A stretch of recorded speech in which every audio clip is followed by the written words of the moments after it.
जय हिंद। स्वागत है आप सभी का एक बार फिर से मेरी वीडियो में। और आज हम बात करेंगे कि हम अपने बड़े पॉट को कम मिट्टी में कैसे भरें। पौधे लगाने के लिए सबसे ज़्यादा जिस चीज़ की ज़रूरत होती है वो होती है मिट्टी। और कैसी मिट्टी होनी चाहिए हमारे पौधे लगाने के लिए। कभी कभी ऐसा होता है कि हम बहुत बड़े पॉट में पौधा लगाते हैं, जैसे हमारे बड़े पौधे होते हैं, गुड़हल है, गुलाब है, और ज़्यादा बड़ा कोई पौधा होता है या टब वगैरह में, ग्रो वगैरह में हम पौधे लगाते हैं और हमारे पास कम मिट्टी होती है। तो कम मिट्टी में हम उस बड़े पॉट को कैसे भरें, इसी बारे में आज हम बात करेंगे। तो सबसे पहले ही देख लीजिए, ये जो मेरा टब है इसमें मुझे लगानी है गुलदाउदी के पौधे। और इसमें मैंने लगा के रखी है रैन लिली। तो रैन लिली के बहुत सारे बल्ब इस बार ख़राब हो गए थे, पता नहीं, बहुत ज़्यादा गर्मी भी थी। उसके बाद एकदम से करीब 15 दिन तक बारिश भी हुई तो काफ़ी सारे सड़ गए थे। इसमें मैंने छेद तो अच्छे से निकाले थे, तो पर शायद छेद बंद हो गए थे जिसकी वजह से पानी नहीं निकल पाया था। तो आज ना मैं इसमें से सारी रैन लिली को निकाल लूँगी। और ये जो देख रहे हैं आप, ये टब में जो मिट्टी है, ये मिट्टी नहीं है, ये पूरी तरीके से खाद है। इसमें मैंने बहुत कम मिट्टी का प्रयोग किया है। इसमें पहले मैंने फूलों की खाद बनाई थी, पूजा के फूलों से, जिसकी मैंने एक शॉर्ट वीडियो डाली थी। और इसमें बहुत कम मिट्टी का मैंने प्रयोग किया है। और इसमें जड़ वगैरह भी जो इसकी निकली हुई थी, जड़ें वगैरह थी, वो भी मैंने इसी में डाल दी थी। तो ये देख लीजिए, काफ़ी ज़्यादा बल्ब जो है ना ख़राब हो गए हैं। तो ये जो मिट्टी है ना, अभी इसको सुखा नहीं सकते, तो मैं इसको ले जाके, क्योंकि ये इसमें मिट्टी बहुत कम ही है, ये फूलों की खाद है, तो इसे ले जाके मैं वहाँ डालूँगी जहाँ मैंने गोबर इकट्ठा किया हुआ है खाद बनाने के लिए। तो मैं इसे उस पर ही डाल दूँगी, तो ये जो है ना उसमें मिलके खाद बन जाएगी। तो ये देख लीजिए, इसमें धागे वगैरह भी हैं। तो जो 22 जनवरी को पूजा हुई थी उसमें हमने जो फूल मंगाए थे बहुत सारे, तो उससे ही हमने फिर ये खाद बनाई थी। तो हम बात कर रहे हैं कि हम अपने बड़े पॉट को कम मिट्टी में कैसे भरें और हमें अपने पौधों के लिए कैसी मिट्टी बनानी चाहिए जिससे हमारे पौधे मरे नहीं और अच्छे से चलें। तो सबसे पहले देख लीजिए, ये जो टब है इसमें जो गुलदाउदी लगी हुई है, ये गुलदाउदी मुझे बहुत पहले लगा देनी चाहिए थी, पर वो क्या था ना कि मेरे पास गोबर की खाद नहीं थी, तो उसे मिट्टी बनाने में मुझे काफ़ी टाइम लग गया, जिसकी वजह से ये लग नहीं पाई थी। पर मैंने ये जो लगा के रखी है डिब्बू में, इन्हें मैंने पहले ही निकाल लिया था और लगा दिया था। अभी देखो, काफ़ी लंबे टाइम से बारिश हो रही है और मुझे इतना ध्यान ही नहीं रहा कि मैं इनको उठा के अंदर रख लूँ, इतना ध्यान ही नहीं गया मेरा। तो ये पौधे ना काफ़ी ख़राब से हो गए हैं। तो ये जो एक पौधा इसमें है, ये पीली गुलदाउदी है, और बाकी जो है वो बैंगनी रंग में है। तो मुझे लगाना ही है इसको निकाल के आज।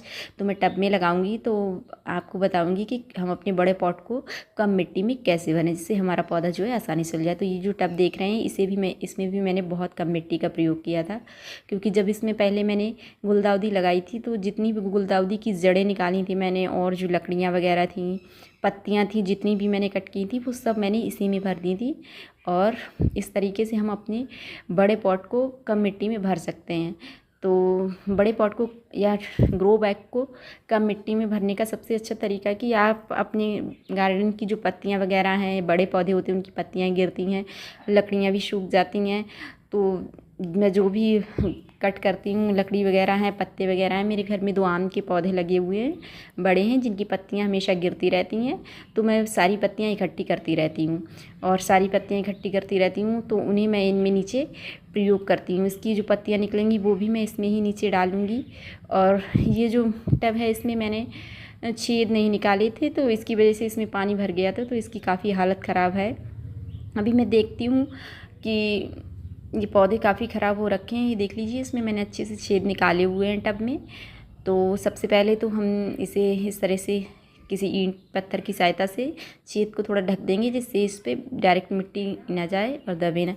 और ये आम की पत्तियाँ जो मैंने सुखा कर रखी हैं, आप आम पत्तियाँ सुखा कर रख सकते हैं, आप किसी भी चीज़ की पत्तियाँ ले सकते हैं। हमारे बगीचे से जितना भी कचरा निकलता है, पत्तियाँ वगैरह निकलती हैं, छोटी छोटी लकड़ियाँ, टहनियाँ निकलती हैं, और रसोई से निकलने वाला जो भी कचरा होता है, सब्जियों के छिलके, फलों के छिलके वगैरह, उन्हें आप अच्छे से सुखा लीजिए और इनमें नीचे आप प्रयोग कर सकते हैं। मैंने हल्दी का प्रयोग किया है। ये काफ़ी ख़राब हो चुके हैं पौधे, अभी बारिश बंद हो गई है, तो इन्हें मैं लगा रही हूँ। अगर 1-2 पौधा भी चल जाएगा तो हमारा काम हो जाएगा। 1-2 पौधे से हम बहुत सारे पौधे बना सकते हैं। तो आप देख रहे हैं कि मैंने इसमें बहुत सारी, अभी मेरे पास पत्तियाँ भी कम हैं, क्योंकि जो पत्तियाँ मैंने सुखाई थी तो वो भीग गई, और पहले से मैंने और भी गुलदाउदी के पौधे लगाए, तो उनमें भी मैंने वो पत्तियों का यूज़ कर लिया था। तो इस तरीके से आप बड़े पॉट को कम मिट्टी में भर सकते हैं। और जब हमारा पौधा लगा रहता है, जब अगली बार हम इसको निकालेंगे तब तक ये जो सारी पत्तियां वगैरह हैं जो भी हैं ये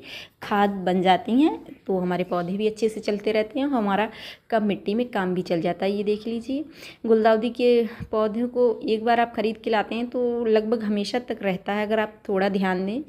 बारिश के महीने में, बारिश में इसे बहुत ज़्यादा 1-2 बारिश तक तो ठीक है, बहुत ज़्यादा इसमें पानी नहीं भरना चाहिए, नहीं तो इसकी जो जड़ें होती हैं ना वो सड़ जाती हैं। इसमें भी सड़न पैदा हो गई, क्योंकि जो जिस टब में ये लगा था उसमें मैंने नीचे छेद नहीं निकाले थे पहले, तो इसकी वजह से इसमें पानी भरा रहा। इसे मुझे पहले लगा देना चाहिए थे, पर मैं नहीं लगा पाई।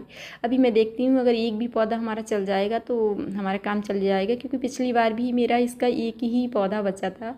पिछली बार भी मैंने ऐसा ही किया था, मैंने बहुत बड़े टब में इसको लगाया था और ये बहुत ज़्यादा हो गया था। पिछली बार भी फिर लगातार 20 दिन तक बारिश हुई थी और वो टब काफ़ी बड़ा था, उसमें मैंने बहुत ज़्यादा मिट्टी भी भरी थी, जिसकी वजह से मैं उसको इधर उधर उठा के नहीं रख सकती थी। तो फिर मैंने उसमें से एक पौधा बचा था जिसे निकाल के लगा दिया था, क्योंकि गुलदाउदी के पौधे जो हैं हमें बार बार खर्चा ना करना पड़े। कुछ पौधे ऐसे होते हैं जिन्हें हम एक बार ले आएँ तो हम वो लंबे समय तक रहते हैं। ये मेरे पास करीब 5-6 साल से है, तो इस तरीके से हम अपने रुपए भी बचा सकते हैं। तो जैसे कि हमें ना अप्रैल वगैरह में ही, मई में लगा लेना चाहिए अपने गुलदाउदी के पौधों को, और बहुत ज़्यादा बारिश से बचाना चाहिए, इससे हम अपने रुपए बचा सकते हैं। क्योंकि ये गुलदाउदी का पौधा भी काफ़ी महंगा आता है, एक पौधा भी हमारे यहाँ 60 से 70 रुपये का देता है। बिल्कुल 70 रुपये का मैं ये पौधा लेके आई थी, इसमें एक ही टहनी थी। पिछली लास्ट टाइम भी मैं ऑरेंज कलर की जो गुलदाउदी लेके आई थी वो भी उन्होंने 80 रुपये का एक पौधा दिया था, क्योंकि वो पॉट में लगा था इसलिए। तो इस तरीके से हम अपने बहुत सारे रुपए भी बचा सकते हैं और कम मिट्टी में अपने बड़े पॉट को भी भर सकते हैं। जैसे बड़े बड़े ग्रो बैग हैं, आप उनमें नीचे लकड़ियाँ डाल दीजिए जो गार्डन से हमारे निकलती हैं, रसोई का जो कचरा होता है उसको आप सुखा के रख लीजिए और उसे डाल दीजिए, और पत्तियाँ वगैरह जो भी हम निकालते हैं सब डाल दीजिए। तो इस तरीके से हम कम मिट्टी में अपना काम चला सकते हैं। तो कैसी लगी आप लोगों को हमारी वीडियो, एक कमेंट करके ज़रूर बताइए, और चैनल पे नए हैं तो हमारे चैनल को सब्सक्राइब कीजिए, वीडियो को लाइक कीजिए, शेयर कीजिए। आपने हमारी वीडियो देखी, आपने अपना मूल्यवान समय हमें दिया, उसके लिए आप लोगों का बहुत बहुत धन्यवाद। और इसी तरीके की वीडियो के लिए हमारे चैनल को सब्सक्राइब कर लें। तो अगर हमारा एक भी पौधा बच जाता है ना, तो हमारे बहुत सारे रुपए बच जाते हैं, इससे हमारा खर्चा ना बहुत कम हो जाता है। नहीं तो हमें हर बार एक जैसे ही पौधे ख़रीदने के लिए खर्चा करना पड़ता है। और ये देख लीजिए, कुछ ऐसे हो रखे हैं हमारे पौधे। धन्यवाद।